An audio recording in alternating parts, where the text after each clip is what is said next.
예레미야애가 4장 11절부터 보겠습니다. 예레미야애가 4장 11절로부터 16절까지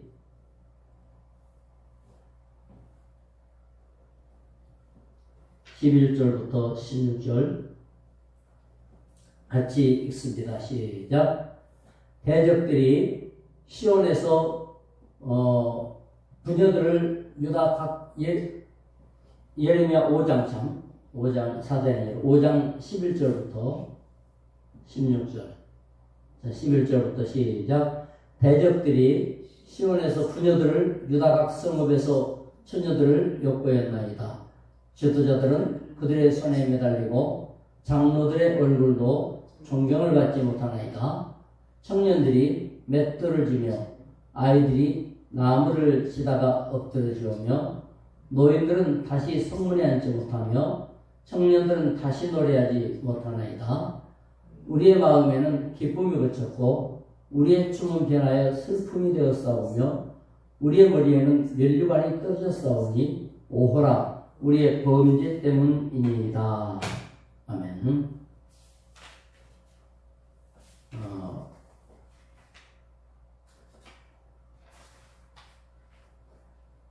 애가 5장 11절로부터 이제 16절을 읽었는데요.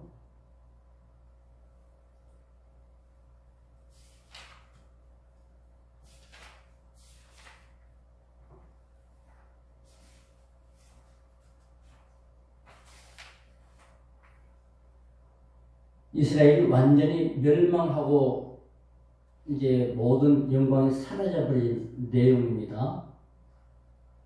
그래서 15절부터 16절에는 마음의 기쁨이 그쳐버렸다. 춤은 이제 멈춰서 슬픔으로 바뀌었다. 머리에 있던 면류관은 땅에 떨어져 버렸다. 그 원인은 범죄 때문이다. 이렇게 말하고 있죠. 한마디로 말하면 행복지수가 뚝 떨어진 거예요. 살맛 안 나는 세월이 이제 닥친 거죠. 기쁨이 사라져버렸다. 예수 믿으면 기쁨이 기본이죠. 하나님의 사람들은 기뻐하고 즐거워하라. 항상 기뻐하라. 늘 기쁨이 있어야 되는 거예요.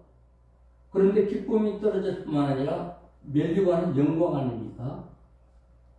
하나님의 주권이 사라져버렸다는 것도 왕의 주권이 하나님으로부터 왔는데 왕의 멸류관이 땅에 떨어진 건 왕도 이제 더 이상 왕이 아니에요. 이건 영적으로 볼 때 그리스도인들은 하나님의 왕권을 가진 백성들인데 왕권을 가져야 사단과 싸워서 제압하고 이기고 하거든요. 그런데 왕권이 땅에 떨어졌다. 이거는 비참한 무기력에 빠졌다. 이런 내용이에요. 그래서 백성들은 눈이 침침해지고 쇠약해지고 그야말로 17절을 보면 우리 마음이 피곤하고 눈들이 어두워졌다.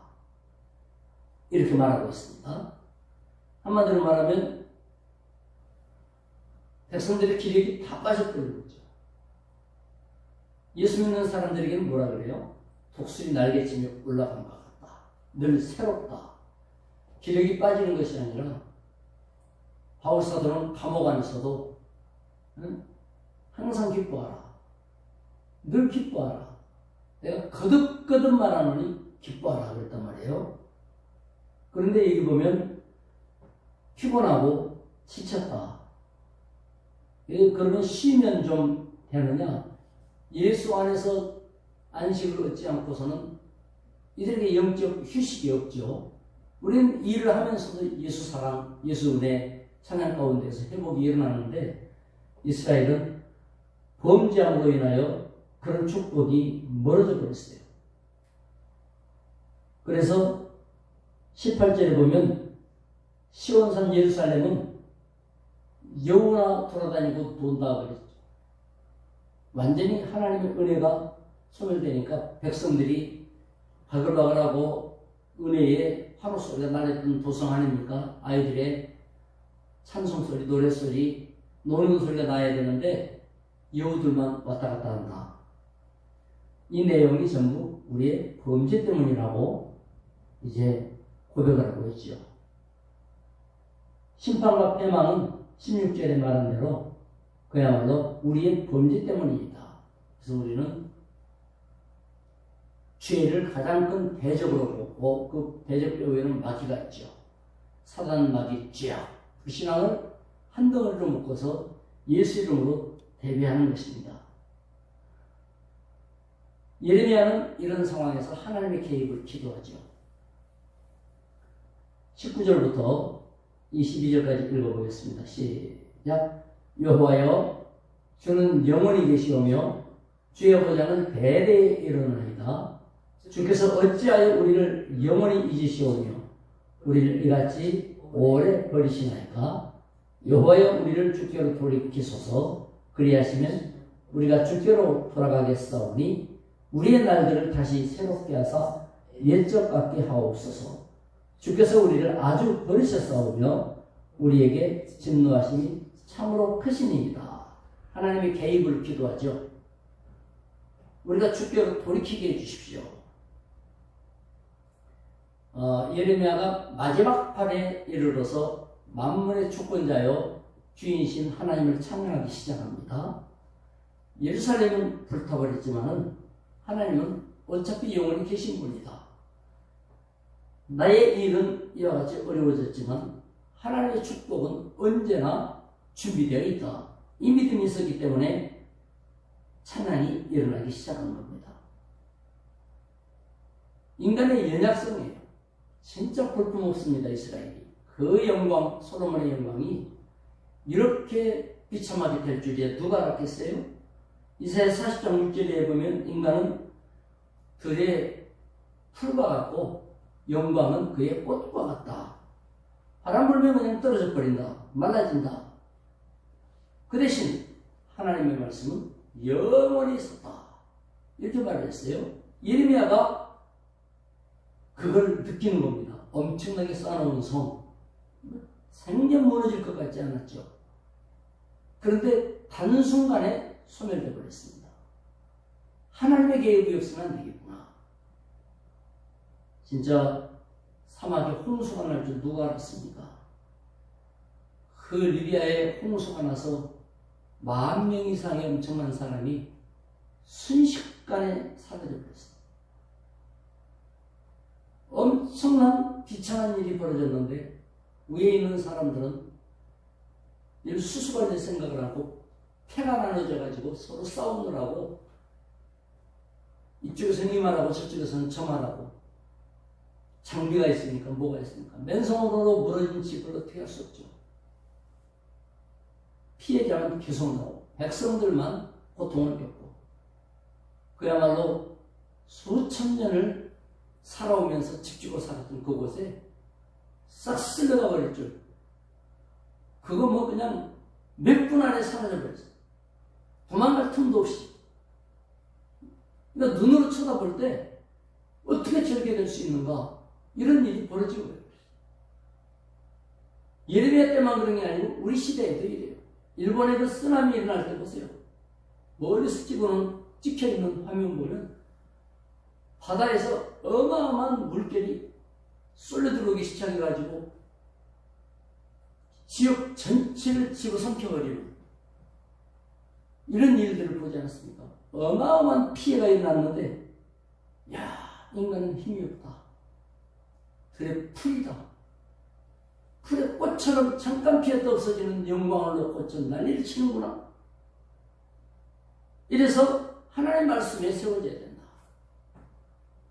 호세아는 말씀에 쓰기를 원했어요. 예레미야는 호세아서 13장 3절을 보면은 인생이 아침에 구름같이 잠깐 끼는 것 같은데 보면 또 없어져 버렸다. 이슬처럼 흡족이 내린 것 같은데 해가 나면 다 말라지고 척박해졌다. 또 시편 1편에는 뭐라 그래요?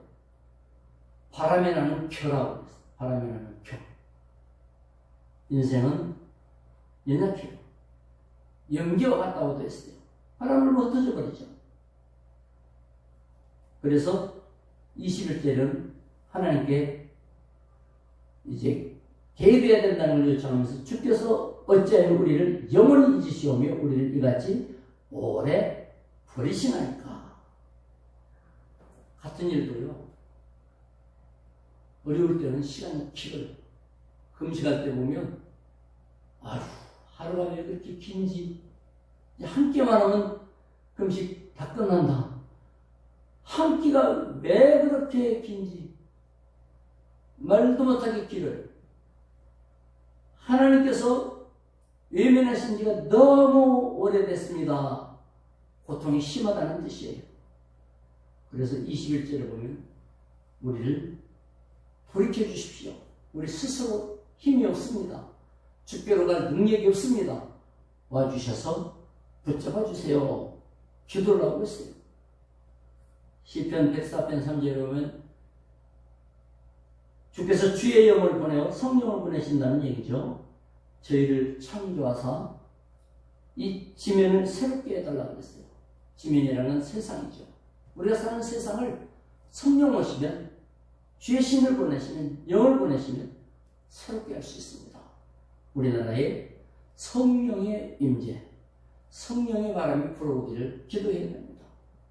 여호와의 진노의 바람이 부니까 풀의 꽃과 같고 풀덩어리가 같이 완전히 소멸됐어요. 그런데 성령의 바람이 불어오시면 이 나라는 소생합니다. 번성합니다. 피어납니다. 하나님의 개입하여 주옵소서. 그런데 놀라운 게 뭡니까? 하나님의 개입의 최고봉이 뭐냐? 예수님이 몸이 되어 세상에 오신 거예요. 성육신. 하나님의 개입. 하나님의 재창조 능력의 최고봉이 뭐냐? 예수의 부활이에요. 예수의 부활. 우리에게도 허락하신 거니까 하나님의 개입은 이와 같이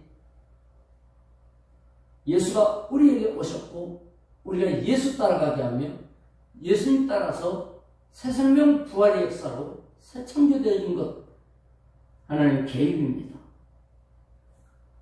하나님의 최고의 축복이 예수 안에서 우리에게 약속되고 성취되었습니다.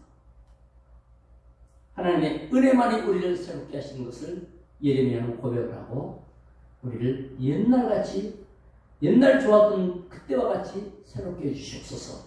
근데 하나님은 실제로는 옛날같이 회복된 게 아니고 새로운 세계를 열으셨죠. 예수를 통하여. 예레미야는 예수 그리스도의 오심을 알지 못하니까 주가 오셔서 옛날같이 그렇게만 해줘도 좋겠습니다 했지만 하나님은 더 멋진, 보라 내가 새 일을 창조하신 하리니 옛날 것은 다 지나갔도다 이렇게 했는데 예레미야는 그걸 알지 못했어요. 이사야는 그걸 노래를 했었죠.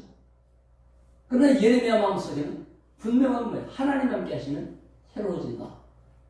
다만 그것이 얼마나 새롭냐, 우리처럼 아는 은혜를 예레미야는 다 받지 못했죠. 예수 안에 있는 사람이 최고복이에요. 그래서 하나님의 큰 복으로 새로워지고 놀라운 이런 것을 회복하는 정도가 아니고 그야말로 예수 새 생명 부활의 능력이 임하는 그런 승리자의 삶으로 오늘부터 열려지시길 주 예수의 이름으로 축원합니다. 기도하겠습니다. 하나님 아버지 감사합니다.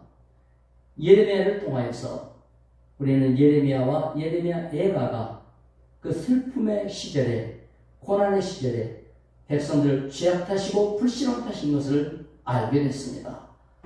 그러나 아무도 돌이키지 않은 중에서 몇 사람이 돌이켰습니다. 예레미야와 잡혀간 몇 사람이 돌이킬 때 하나님 마음을 새롭게 하여서 기회를 주셨고 새 창조를 이루어 주셨습니다. 우리에게 숫자도 중요하지만 진실로 주님을 위하여 기도하는 하나님의 사랑받는 자가 중요합니다. 주의 사랑받는 자들로서 기도하고 응답받고 새 세계의 주역이 되게 하여 주시옵소서. 오늘도 새로운 일들이 일어날 줄로 믿습니다. 예수님의 이름으로 기도드리옵나이다.